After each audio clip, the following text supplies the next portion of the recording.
Okay, hello everybody, and welcome to Mahamudra for the People. It's lovely to see everybody. I hope everyone's doing well. Um, so, let's see.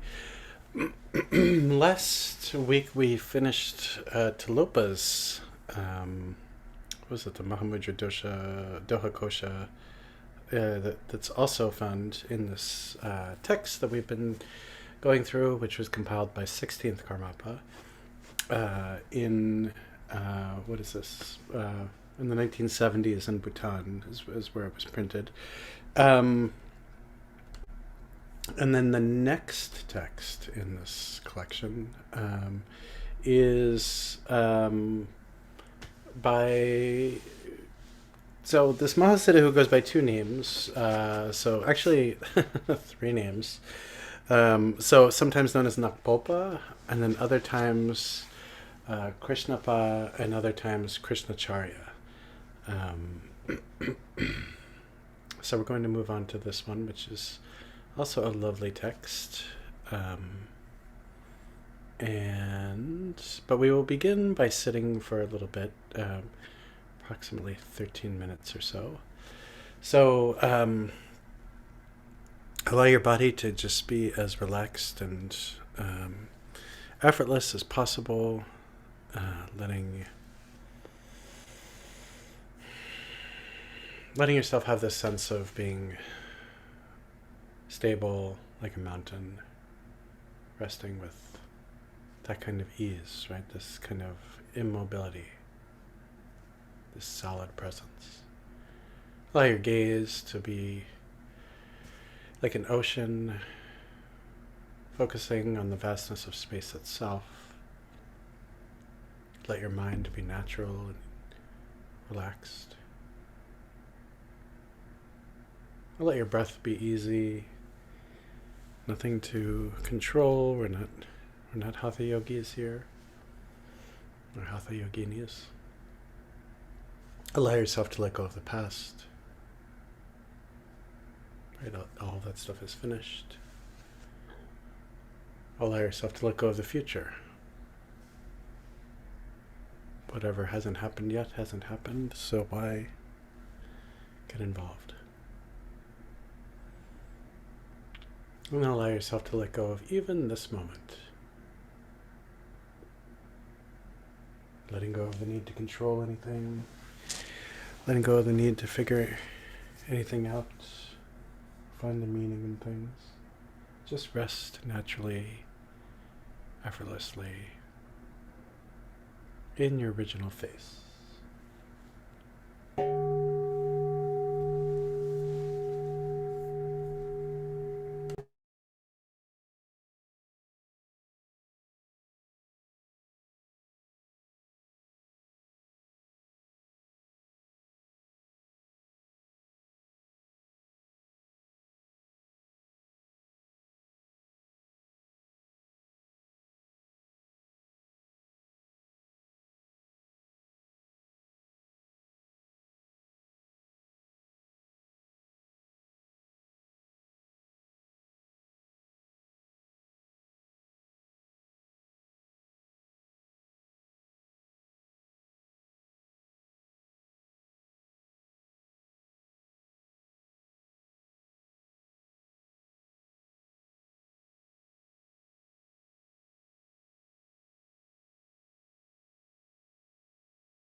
Okay.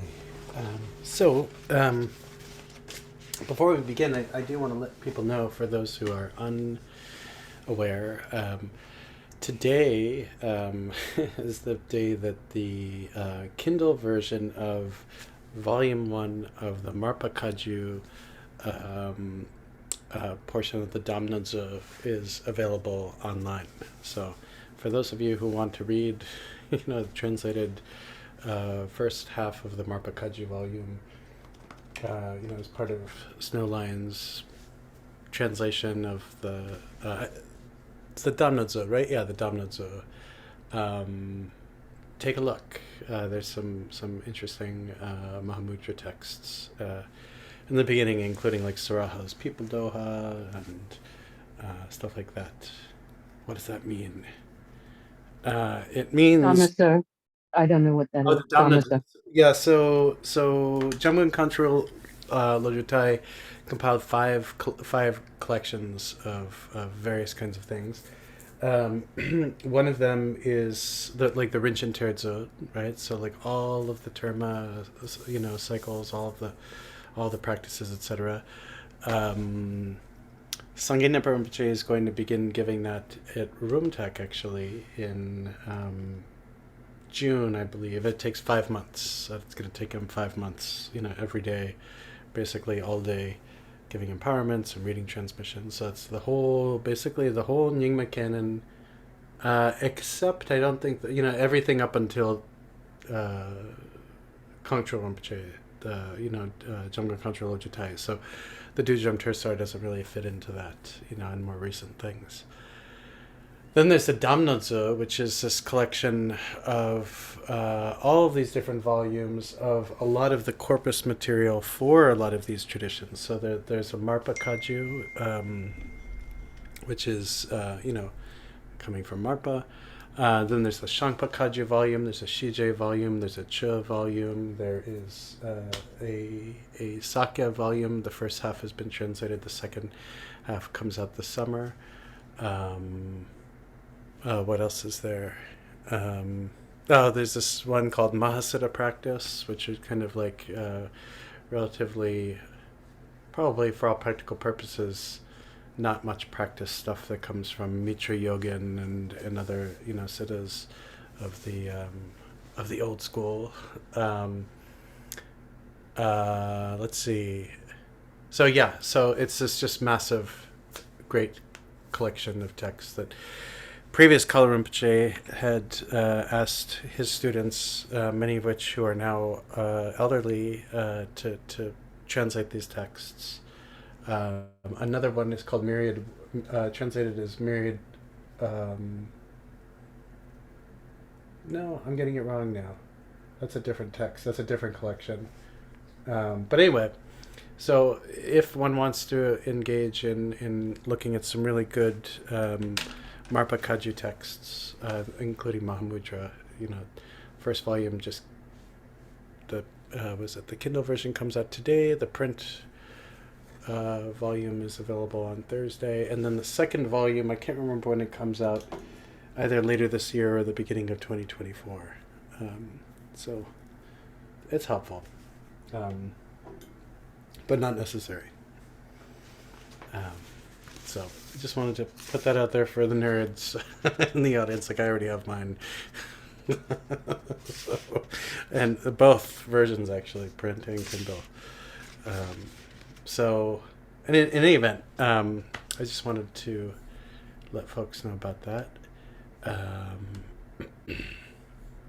And okay, so this next text, so in this collection, it's known as the Doha Kosha Nama, or the Doha Zod Sebawa, and this is divided into two parts. And so, again, by Krishnacharya, or also known as Nakpopa. And Nakpopa begins by saying, "This way to the natural state, welcome." So this text has two parts. The first is on the cessation of extreme beliefs of view, meditation, action, and result. And the second is on unfathomable, unrestricted suchness. So we'll see how far we get. It's not particularly long, so we'll probably actually get through it. We'll probably get through it today. So he begins by saying, "Proud worldly people with your texts and logic claim, I know emptiness, but they're wrong." So this is clearly a reference to me, because I started it off by talking about the Marpa Kaji volumes on, that are available for purchase because they've just been translated. So all people like me who shamelessly collect things that just stack up in piles and look impressive but never get read. People like me say they know emptiness, but they're wrong, right? So obviously he's pointing out not only my flaws, but the flaws of many people, right? People who, basically chase the intellectual approach to understanding Mahamudra, or intellectual approach to understanding emptiness, because it is easy to do that, right? It is much easier to read a fancy text, read Marpa Kaji Part 1, Methods of Liberation, Essential Teachings of the 8 Practice Lineages of Tibet, Volume 7. So, right, it's easier to do that than it is to actually go into retreat and sit and practice and be with oneself, and sit and practice and be, and sit and practice and be. And then he goes on to say, understanding is impossible, and there's no way in. Emptiness is emptiness of emptiness is empty of emptiness too. Right? So, again, pointing out that this intellectual understanding is only going to be that. It's always going to be on the surface. Right? It's never going to... So, of course, if somebody's a scholar and they just get paid to, maybe translate big books like Marpa Kaji Part 1, Methods of Liberation, Essential Teachings of the 8 Practice Lineages of Tibet, Volume 7, and all they are is a scholar, right? They might get paid and they might have a nice reputation and all of that, right? But their knowledge of the nature of mind, or their knowledge of emptiness, or their knowledge of Mahamudra is not going to relieve their suffering, right? And this is the key piece, right? Intellectual understanding is helpful, but does it authentically liberate us in the moment when we're feeling, all of our klesha reactivity, or relationship to time, or concept, or self and other beginning to really cause us tremendous suffering? No.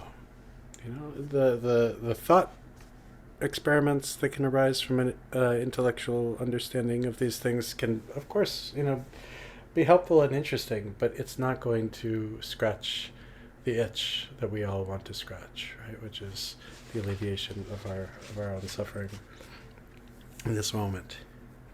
Emptiness is empty of emptiness too, right? So this is also particularly helpful because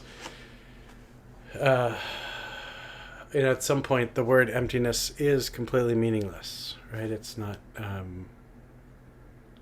in and of itself, the word doesn't have a lot of meaning. This is much more about the felt experience of resting into the state of awareness beyond label, beyond classification, beyond projection, beyond doing, etc.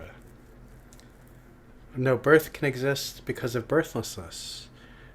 No suffering in dying, becoming, or rebirth. Right, so there's no birth because there's no such thing as birthlessness. There's no suffering in dying, no suffering in becoming, and no suffering in rebirth. The intellect conceives concepts, not realization. The problem can never be resolved intellectually. Right? And this is also a very helpful point to remember, that in our kind of debate mind, or intellectual mind, or mind of concept, all we're really doing is juggling concepts, feeling concepts, experiencing concepts, etc. And that's all the intellect can do. Right? That's all it knows how to do. Right? Which is why if you maybe purchase Marpa Kachun Volume 1, Methods of Liberation, Essential Teachings of the 8 Practice Lineages of Tibet, and then throw it away, that's probably better for your practice. Or give it away. Give it to Eric, unless he already ordered it. Right? So the intellect conceives concepts, not realization. The problem can never be resolved intellectually. This is helpful. We can either feel uncomfortable about this and say, oh, well, what does he really mean? And then get into an argument with, Nakpopa. Or we can just say, oh, this is a helpful piece of information. Let me keep this in mind and keep going, right? Let me avoid getting so wrapped up in, all of the concepts. Let me get rid of, trying to approach this intellectually. Let me give up my endless battles on Reddit, or endless battles on all the other weird, chat forums, Dharma chat forums.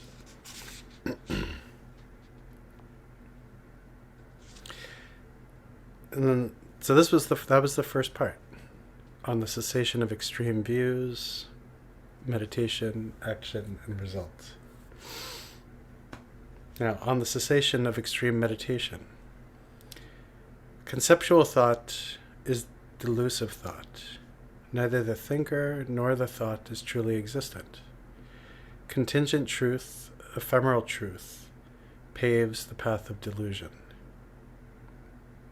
Right, so conceptual thought being delusive, neither thinker nor thought is truly existent.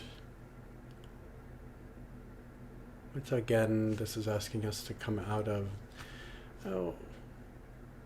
not a very difficult kind of, reminder he's pointing out here.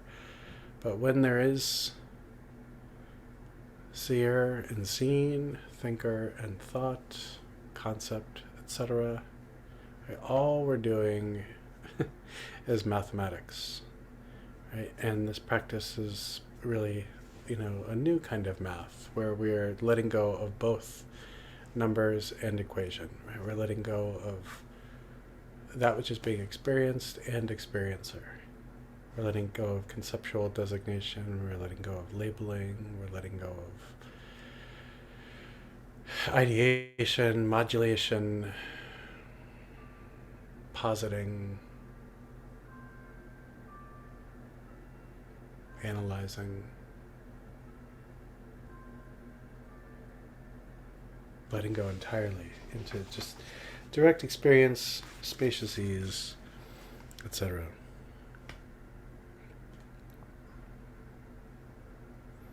So contingent truth or ephemeral truth. Let me actually just check this other translation. Pardon me.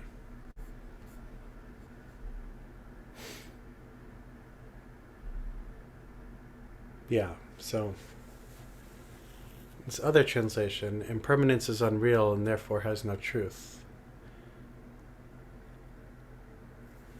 Therefore they are the path of delusion. So, this contingent truth and ephemeral truth paves the path of delusion.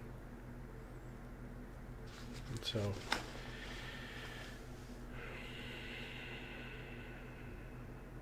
now these two truths. So moving on. When the intellect finds its way home to the mighty experience of samadhi, it finds knowledge of the sujatas and wrathful deities and their retinues. Right, and so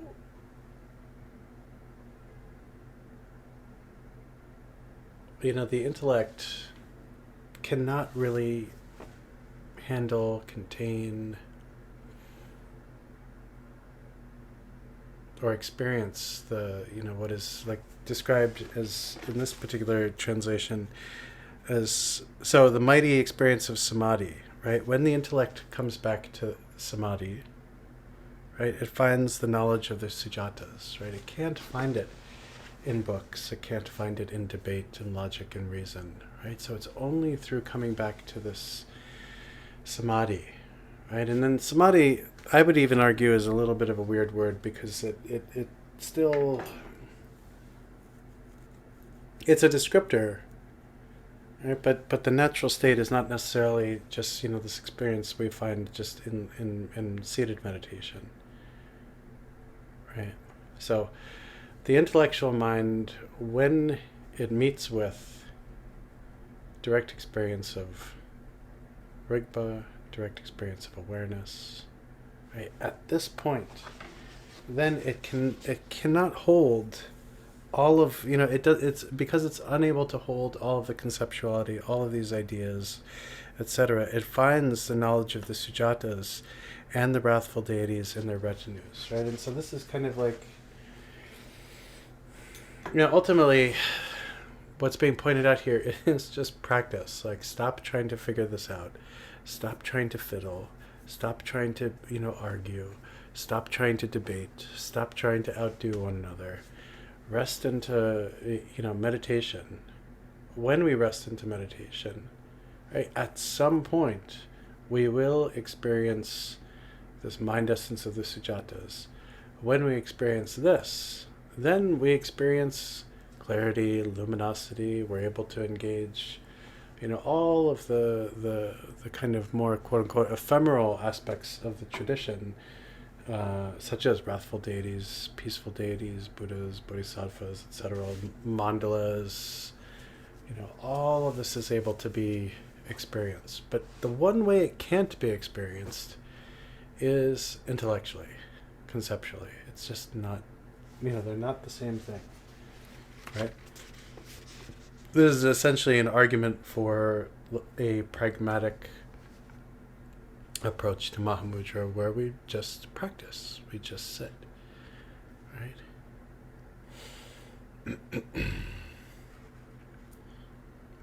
And so the third part is on the cessation of extreme action. So that was, the previous one was on the cessation of extreme meditation. This is on the cessation of extreme action. It would be a mistake to make any effort here. Giving and taking are both so tiresome. Right? So it's a mistake to make any effort.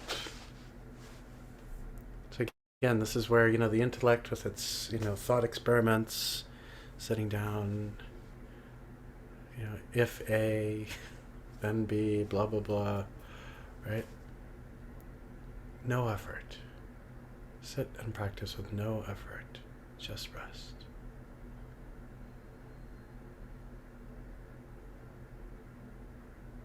Right, just stop. So it would be a mistake to make any effort. Giving and taking are both so tiresome. Giving and taking. Passing back and forth, me, other thing. Just an concept that I just perceived. Right? All of this back and forth, back and forth. Something happens, and then we need to react. We react, causes a new situation. New situation arises, we react again. Right? So it's very nice, so it's so tiresome.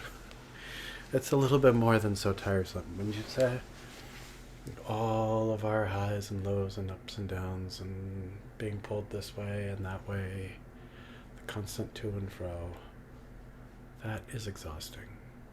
Right? So these two lines, right, are the way to point out extremes. Right? The cessation of extreme action. Do not make any effort. Giving and taking are so tiresome. Right. Let's see. So Gendon asks, is this sort of referring to the wisdom beyond gift, giver, and receiver? Yes, yeah, exactly. Just stop.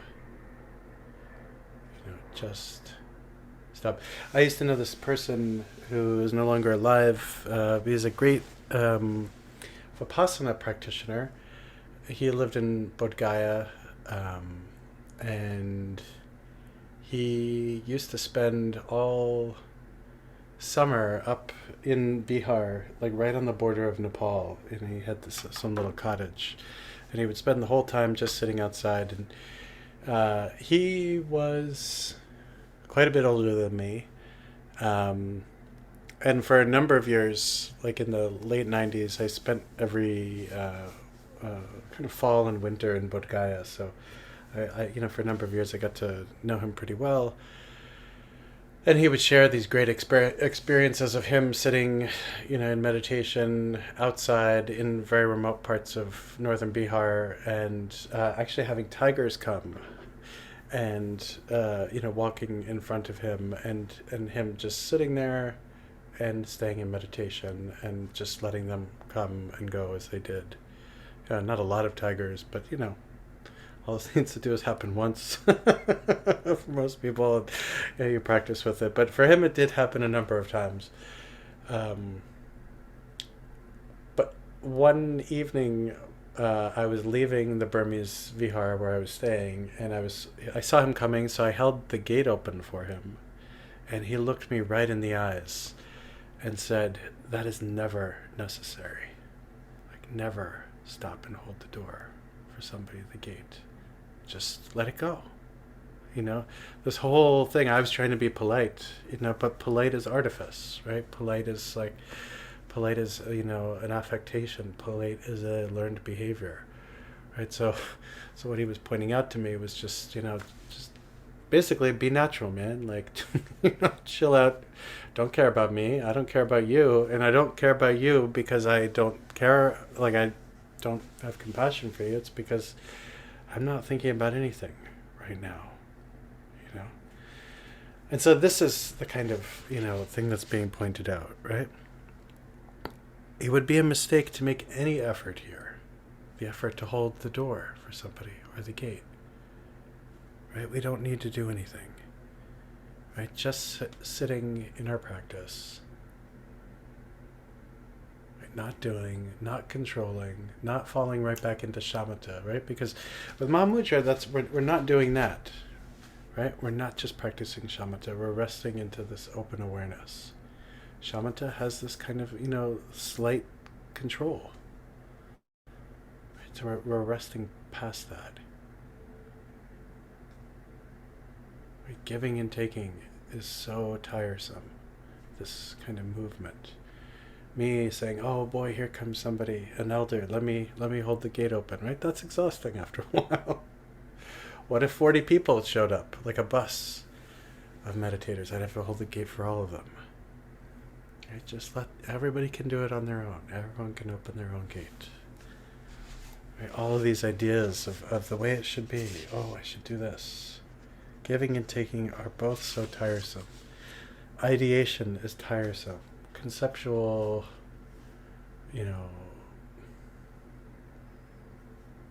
conceptual conditioning is so tiresome. Dualistic reification is so tiresome. It's all we do. So the next portion is on the cessation of extreme result. The Dharmakaya is like the sky. Reaching for it is like a blind beggar stretching for alms. Hoping for it is like a deer's expectation in chasing a mirage. Already and ever a Buddha, what a blunder to seek it. So I'll repeat this. The Dharmakaya is like the sky. Reaching for it is like a blind beggar stretching for alms. Hoping for it is like a deer's expectation in chasing a mirage. Already and ever Buddha, what a blunder to seek it.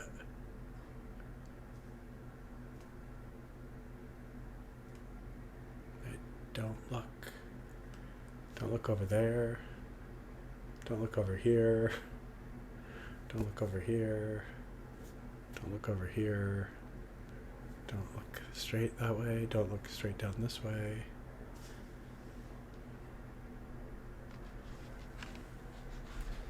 Okay, don't look at a shiny statue or a brilliant tanka. It is constantly everywhere, constantly present. It is your true nature. Right? It is right. Wherever you're sitting is where it is. Right? You don't need to go by Marpakaju Part 1, Methods of Liberation, Essential Teachings of the Eight Practice Lineages of Tibet, Volume 7. Right? It is wherever you are. If you're in New Zealand, it's there. Right? If you're in Florida, it's there. If you're in Oregon, it's there. If you're in Illinois, it's there. We don't need to go anywhere. Don't need to go on pilgrimage. Don't need to go to Nepal. Don't even need to leave your room. Don't need to leave the beach. It is everywhere.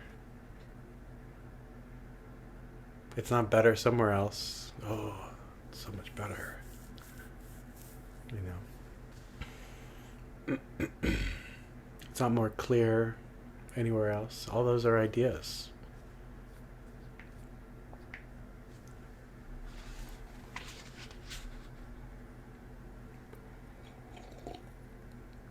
Already and ever Buddha. What a blunder to seek it. Just look in the mirror. That should be the next song. It's just somebody holding a mirror. And they just hold it up and you have to see your own face.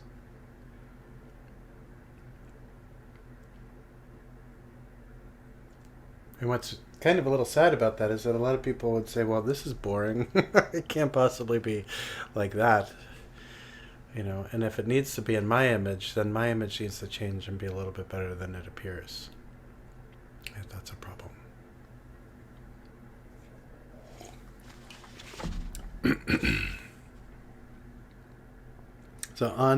So the second part, on unfathomable, unrestricted suchness.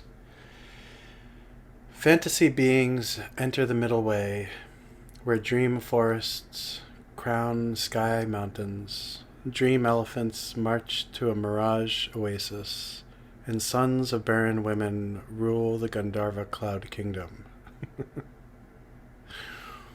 I, Nakpopa, don't want change. I don't walk a path. I stay natural. Realizing suchness, I don't appraise it. Knowing definitive truth without critique. Grip on the emptiness appearance dualism slips away, and phenomenon no longer impinging, the intellect surrenders. So I'm going to repeat this one more time because it's fun and long. Fantasy beings enter the middle way, right? Illusory beings enter the middle way, where dream forests crown sky mountains, dream elephants march to mirage oasis, and the sons of barren women rule the Gandharva cloud kingdom. I, Nakpopa, don't want change. I don't walk a path. I stay natural. Realizing suchness, I don't appraise it. Knowing definitive truth without critique. Grip on the emptiness appearance dualism slips away, and phenomenon no longer impinging, the intellect surrenders. The intellect can't hold on. There's no such thing as phenomena anymore. Emptiness appearance dualism slips away. We're able to know definitive knowledge without critique. We don't appraise it. This one is better than that.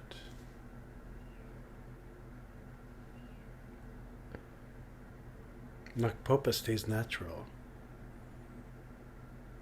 Nakpopa doesn't want change. Nakpopa doesn't walk a path. When Nakpopa realizes suchness, he doesn't appraise it. Oh, what is this? Right, suchness. Leave it alone.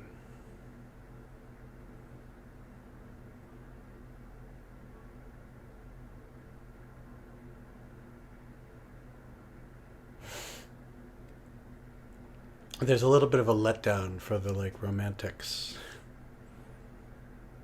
who really want, this to be like, oh wow, man. And then I realized the nature of mind, and they said I was a tulku. They built me a monastery, these amazing gold robes and this amazing crown. And here I am, treated like nobility. I don't have to set an alarm. People come and bring me food whenever I wake up. Whatever, Uh, so this is really like, sitting, realizing suchness. It's all pretty ordinary, right? But kind of amazing, right? The amazing part is captured at the top. Fantasy beings enter the middle way, right? So illusory beings enter the middle way, where dream forests crown sky mountains.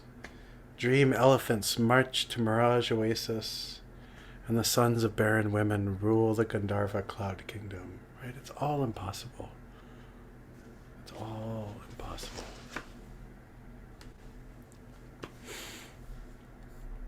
Let's just check this other. So this other translation is a little, say, wondrous. An illusory being enters the middle way. A mountain in the sky is adorned by a dream forest. An illusion of an elephant follows a river in a mirage. The son of a barren woman rules the kingdom of the Gandharvas. I, Krishnapa or Krishnacharya, never change at any time. I am free from the path's effort. I am in a state of naturalness. I realize it to be the same nature, so I make no calculations. Without calculation, without error, sorry, you see the certain truth. There is no attachment to the duality of empty and not empty. By that, one arrives at the final limit of the cessation of phenomenon, the cessation of intellect.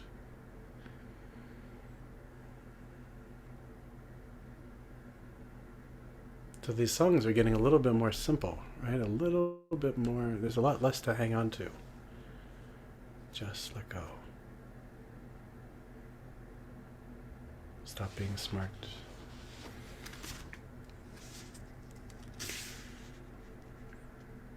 Knowing definitive truth without critique, the grip on the emptiness appearance dualism slips away, and phenomena no longer impinging, the intellect surrenders.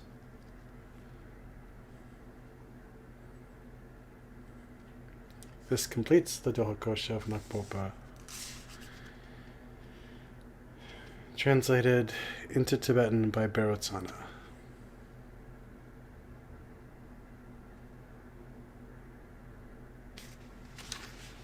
Thoughts? Fears?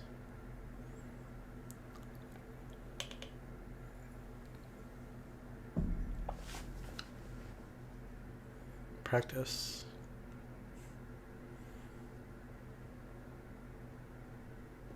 Checks out.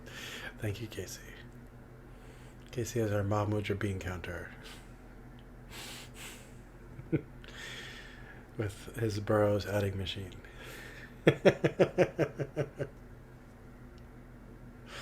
Yes, thank you. I'm a little afraid that my Shumi's sick. Are you sick? Oh, I'm sorry. But you look cozy. I am cozy. Is it COVID or no? Yes, it is. Oh, I'm sorry.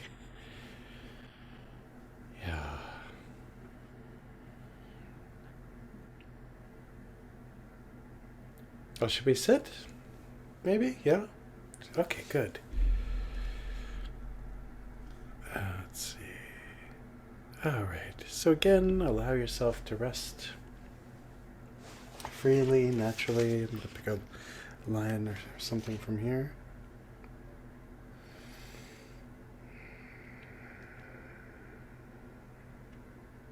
Yes, this is the best one. It would be a mistake to make any effort here. Giving and taking are both so tiresome. It would be a mistake to make any effort here. Giving and taking are so tiresome. You could say giving and taking are such a drag. Right, so right now allow yourself to rest, body resting like a mountain.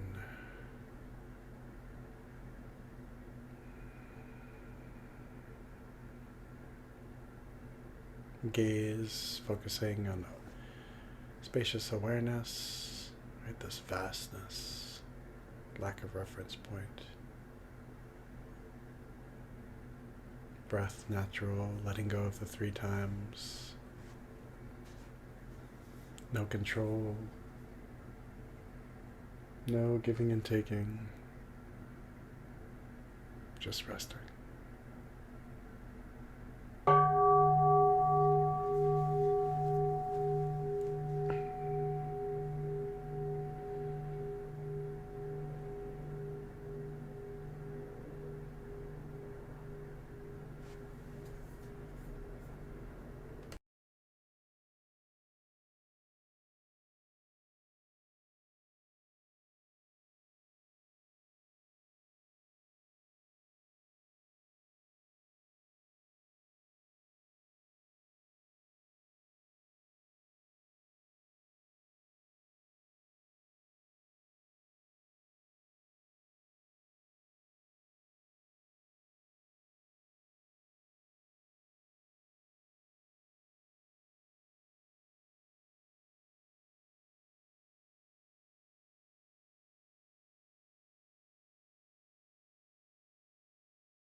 So, how's everyone doing?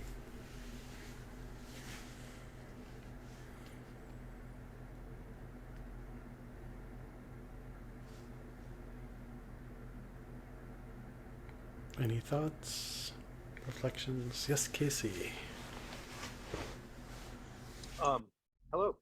Hi. I would like to first say that offering this observation without any sense of needing to prove or fix it, but in the hopes that some clarity for myself and anybody.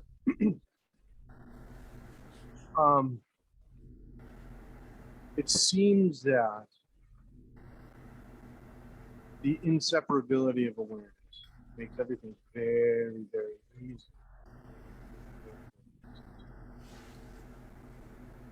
It seems that even if obstacles seem to arise in the awareness, recognized, just as it is, it's exactly like the presence. The presence is sufficient. And more than that, I don't know. I think I was afraid at one point of becoming jaded, in an anticipatory pre-intuition, in some way of what true rest might mean. But now all I do is practice rest, so I'm not trying to characterize it. I think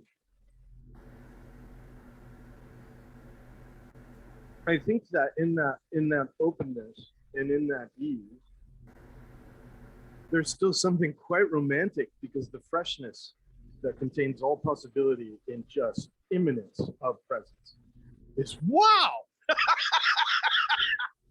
That's about it. Thank you.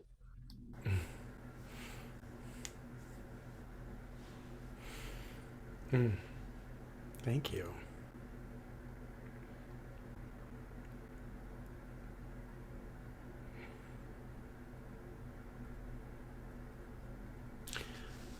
Yeah, I mean, there's something very tender about that kind of rest.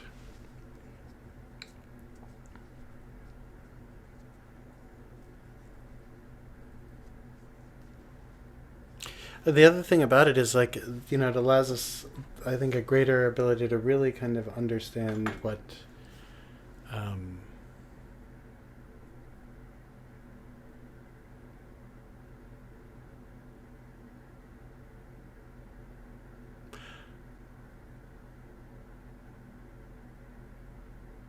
the finality of what this kind of relaxation is, right? And so relaxation, obviously, not meaning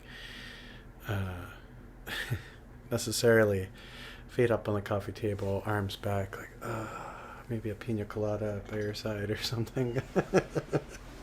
Right? But there's also that same level of ease, though, as if one did have a little bit of a pina colada next to them and you're sitting in the sun and you're just like, on the beach somewhere. But there's a fullness, there's a richness, there's a poetry to it, right? What's the poetry? It's the poetry of ordinariness, right? The poetry of just things happening. It is exciting because everything just happens. And everything happens fully, right? Everything happens fully without anybody having to explain it that it is full. Everything happens fully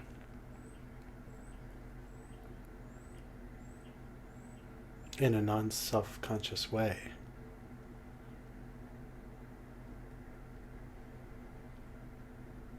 In those moments, there's no agitation.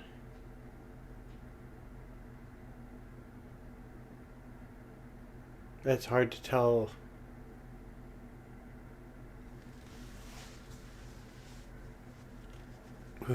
who's pulling whose strings, right? If Rigpa is pulling our strings, or we're pulling Rigpa's strings, or we're both pulling each other's strings.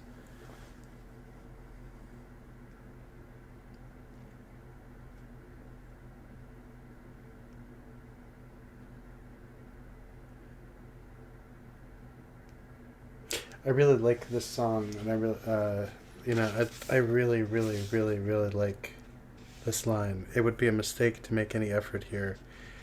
Giving and taking are both so tiresome. The constant assessing, constantly looking at something, right? Giving, taking, giving, taking. Yeah, pre-vast, who cares? Exactly. Who cares?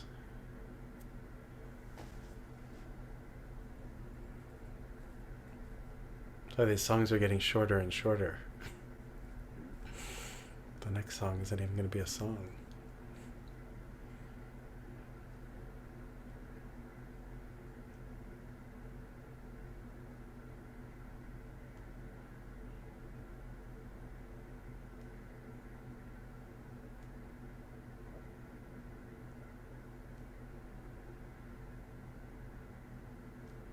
Just stopping.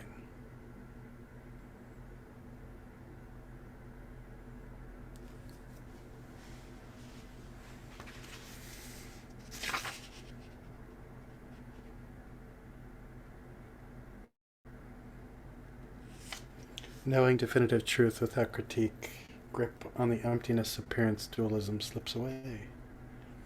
And phenomenon no longer impinging, the intellect surrenders. It punched out at the end of a very long career, and now the intellect is retired. It's on vacation.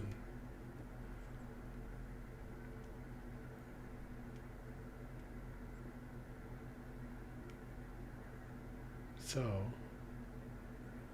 perhaps we'll stop here a little early, rather than start something new. How does that feel for people? Yeah. But so between now and next Tuesday, that's right.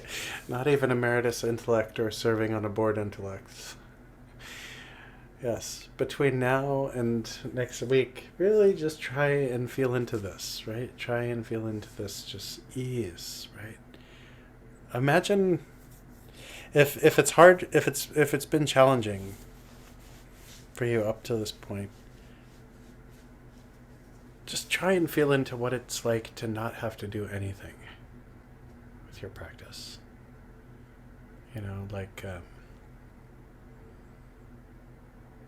imagining like the severed headed Vajrayogini is a nice visual image for this, right? Chinnamasta, like head is cut. What do? You just stop, right? Intellect stops, reification stops, good and bad stop. Like, can we just rest like that? Like a corpse,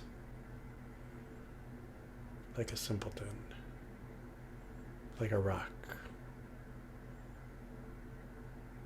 like a bird, like a cow. Right? We don't all need to be so bubbly. Bubbly. So let's try and practice like that for this week.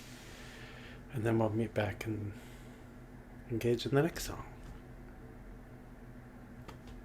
So take very good care, everybody. Let's dedicate the merit to all beings who are stuck in reactivity. May all beings be able to recognize their mind as vast, open, pure, easeful relaxation. May all beings be able to rest into this experience of abiding into the natural spaciousness of Mahamudra. Once there, may all beings very naturally, in their own way, move through time and space, bringing benefit to every kind of being they happen upon. Take very good care of yourselves, everybody. See you next week. Thank you, Justin. Thank you. Yeah, be well. Bye-bye.